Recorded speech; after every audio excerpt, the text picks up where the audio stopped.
il est procédé à un troisième tour de scrutin et l'élection a alors lieu à la majorité relative. En cas d'égalité de suffrage, le plus âgé est déclaré élu. Ça, c'est l'article 96 nouveau, alinéa 3 de la loi précitée. Aussi, voudrais-je vous rappeler les termes de la loi 2010-11 du 28 mai 2010 instituant la parité absolue homme-femme. Donc, ça c'est l'article 1er. Et le décret d'application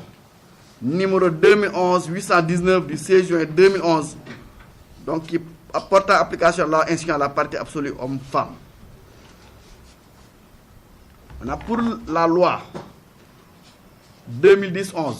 article 1er, la parité absolue homme-femme est instituée au Sénégal dans toutes les institutions totalement ou partiellement électives. Ça, c'est l'article 1er de la loi. Maintenant, quant au décret d'application à l'article 2,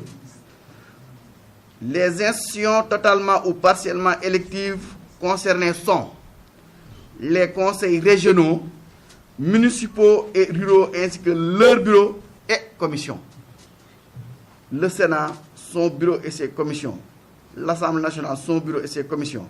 Le bureau du Congrès du Parlement, le bureau du Conseil économique, social et environnemental.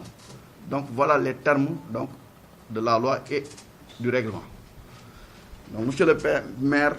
veuillez prendre votre présidium pour procéder à l'élection des adjoints au maire. Chers collègues conseillers municipaux, tey dafa nekk bés bu rëy ndax li ñu tuddee suffrage universel maanaam wot askanu Diobass ñoo ñu tànn ñun ñi fi toog nekk juróom benn fukki doom ci biir Diobass pour ñu jiite lii nga xam ne mooy sunu commune.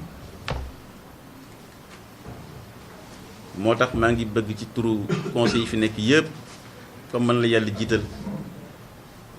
ma gërëm askanu Diobass ci li nga xam ne def nañu ko ba tànn ñun juróom benn fukki yi ñu mën a nekk fii tey. may wax ne amatul conseil municipal lu Benno Bokk Yaakaar, amatul conseil municipal lu MPR, amatul conseil municipal lu Yewwi Askan, conseil municipal lu Notto Diobass moo am. amatul man conseiller Notto la mbaa conseiller Babac mbaa conseiller Anen mbaa conseiller Mbousnakh déedéet conseiller askanu Diobass moo fi nekk. looloo waral sunu kéemtalaayu kattan mooy lépp lu ñuy jëf fii ci conseil municipal bi lenn rek na ko sabab mooy njëriñu askan bi ndax loolu tax ñu teew fi. Monsieur le sous-préfet, chers collègues, Sénégal bi mu amee indépendance ba léegi dafa jublu ci li ñu naan décentralisation maanaam fexe ba askan wi nañ koy saytoo ñu jegeante ak moom maanaam proximité proximité proximité. looloo waral ci biir constitution Sénégal maanaam loi ba nga xam ne moo gën a rëy ci réew mi ñu rëdd que collectivité locale dafa nekk bërëb boo xam ne dañ fa teg ay ndaw pour ñu gën a jege askan wi gën leen a jàppale. loolu nag li muy firi mooy dëgg la dañ ñu fal ci suffrage universel waaye sunu lépp lu ñuy jëf lépp lu ñuy dox ëllëg dañ ko war a teg ca la nga xam ne mooy loi ak règlement. nekk ñu fi hors la loi déedéet waaye it am nañu liberté parce que li ñuy décider yëpp njëriñu askan wi kese moo ko war a sabab kon ñaari tànk yi mooy la nga xam ne la ñuy dox. looloo waral représentant état teew suñu wet nar ñu gunge dañu jàppale moo tax sous-préfet maa ngi lay wax ci kanam askan bi ne la nga xam ne moom la loi sant ci liggéey ci wàllu commission ci wàllu lépp fas yéene nañu ko ànd ak yow en aval et en amont maanaam ci xalaat bi ca njëlbeen mais également fañ koy dogale parce que li ñu war a moytu mooy temps boo xam ne dañ koy perte ci li ñuy jëfe ndax askan wi xaaruñu askan wi dafa yàkkamti particulièrement nag la jeunesse ndax ndaw yi ñu voté lu mat juróom benn junniy doomu aadama ci fii Diobass sànni ñu seen ay xob ñi ci ëpp ay ndaw lañu kon amuñu droit di perte temps loolu waral préfet yaa ngi ci mën a dimbali nag ndax bu ñu dogalee ci conseil municipal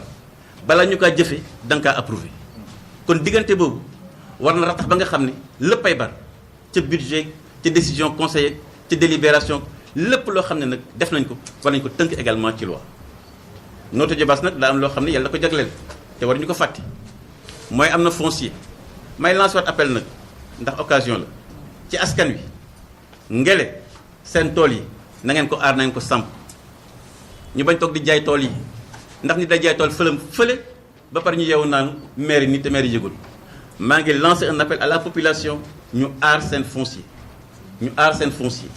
ndax mënoo nekk jege aéroport jege autoroute ba pare di saaxee la nga xam ne mooy li ëpp valeur mooy le foncier. c'est pourquoi monsieur le sous-préfet nous souhaitons également l'accompagnement de l'État ci fànn googu li may daaneel rek mooy ne nañ beral loxo bu baax a baax la jeunesse ndax ñoo gën a bëri ci askan wi te am nañu ay itte surtout wàllu emploi loolu waral lépp lu jëm ci wàllu fexe indi ay entreprise pour ñu samp ci commune bi nekk na ci xolu suñu programme bi ñu bëgg a taxawal